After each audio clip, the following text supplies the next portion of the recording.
اپنے بھائیوں اور بہنوں کے ساتھ باؤنڈنگ مضبوط کرو۔ اللہ کہتا ہے کہ جب بہن بھائی آپس میں بات کرتے ہیں تو فرشتے اس وقت کو روک دیتے ہیں، کیونکہ بہن بھائی اگلی دنیا میں جا کے ایک دوسرے کو نہیں پہچانیں گے، وہاں ان کی ملاقات نہیں ہوگی۔ تو اس دنیا میں بہن بھائی ایک دوسرے سے جو ہے وہ خفا خفا ہیں، الگ الگ ہیں، خدا کے لیے ایک جگہ پر آ کر بیٹھیں۔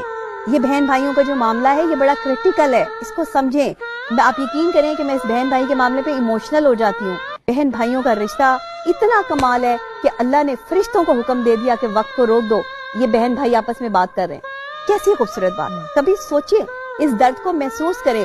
کتنے بہن بھائی جو ہے وہ اس ٹائم میرا یہ پروگرام دیکھ رہے ہوں گے اور وہ اس بات سے جو ہے وہ اتفاق کریں گے کہ شاید یہ بتاتے ہوئے بھی میری آواز لرز رہی ہے کہ میں اس چیز کو ڈیفائن نہیں کر پا رہی کہ بہن بھائیوں کا جو رشتہ ہے نا وہ بہت مضبوط ہے، لیکن آج کے دور میں بہن بھائی ایک دوسرے کے دشمن بنے ہیں۔